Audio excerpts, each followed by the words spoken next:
एक और बात कहते हैं कि अपने जीवन में कभी भी किसी को देख करके ना हंसे।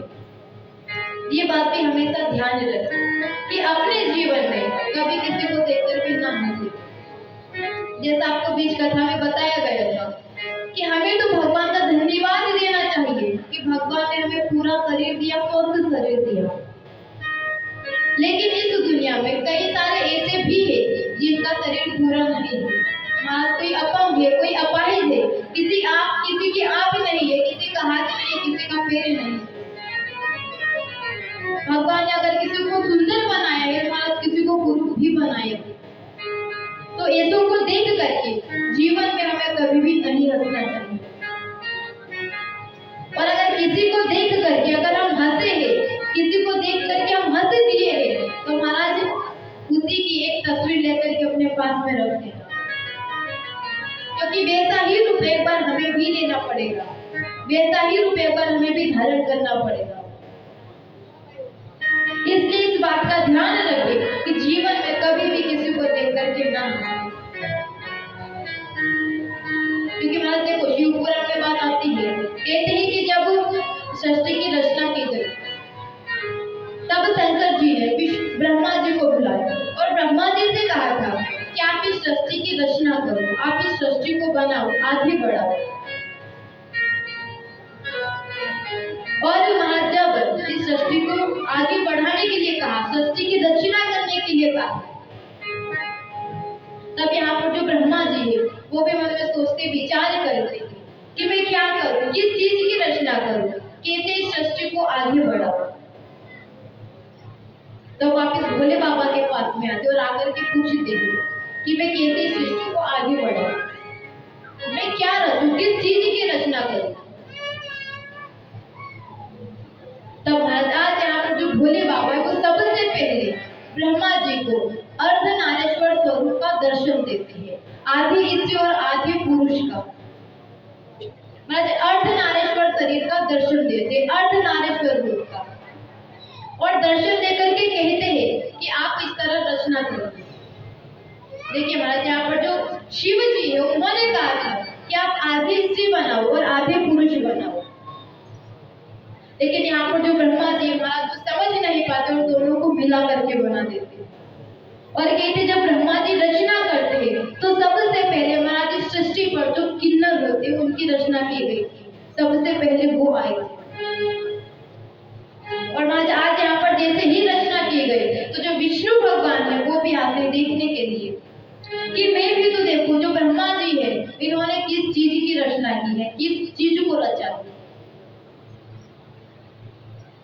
और महाराज आज यहाँ पर जैसे विष्णु भगवान आते और जैसे इस रूप को देखते हैं तो देख करके वो हंस देते, हंसी करने लग जाते कि ये तुमने क्या रचा है, किस चीज की रचना की।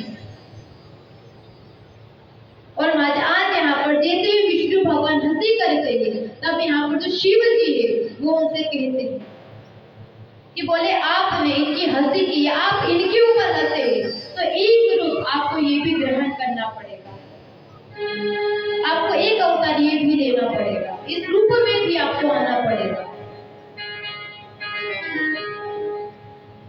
और महाराज कहते कि सच में जब महाभारत हुई थी और वहां जब युद्ध भूमि पर गए थे तब महाराज यहाँ पर जो युद्ध भूमि है वो बलि मांगती है कि पहले मुझे भूख लगा उसके बाद में युद्ध होगा।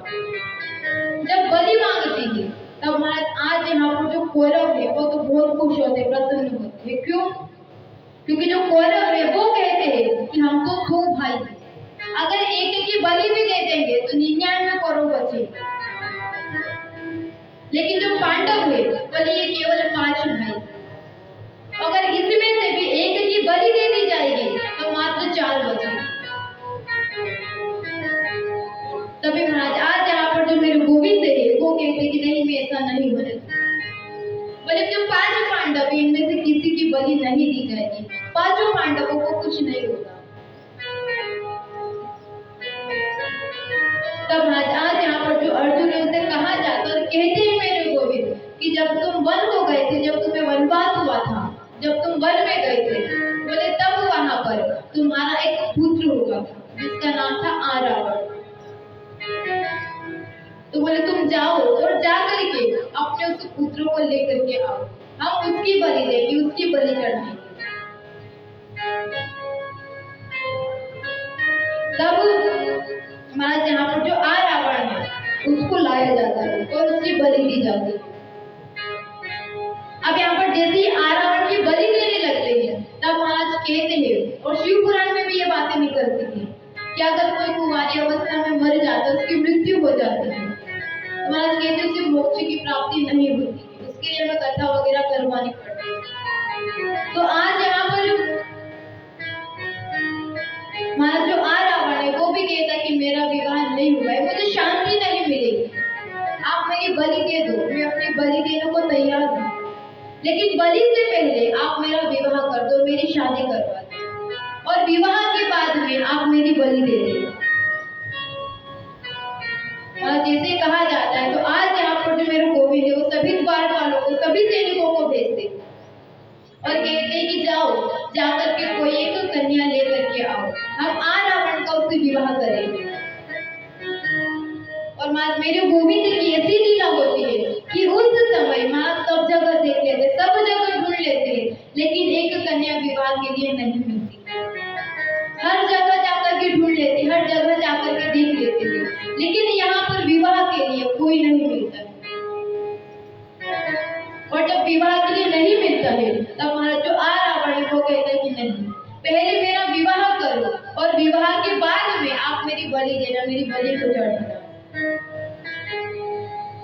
तब महाराज आज यहाँ पर जो मेरे गोविंद थे वो अर्धनारेश्वर स्वरूप धारण करते, और जैसे अर्धनारेश्वर रूप धारण करते हैं तब उनको बात याद आती है शिव जी की, महादेव जी की बात याद आती है, और कहते हैं कि महादेव जी ने सच कहा था कि मैंने उस समय उनकी हंसी की थी, तो आज ऐसी स्थिति बनी है कि मुझे भी वही रूप धारण करना पड़ रहा है। तो महाराज आज यहाँ पर जो मेरे गोविंद है वो अर्धनारेश्वर रूप धारण करते और उन्हीं के साथ में आरावण का विवाह किया जाता है। और महाराज उसके बाद दूसरे दिन यहाँ पर आरावण की बलि दे दी जाती, उसकी मृत्यु हो जाती। और इसीलिए कहते जीवन में कभी भी किसी को देख करके हंसी ना करें, इस बात का हमेशा ध्यान रखें। और अगर आपने किसी को देख करके हंसी ठिठोली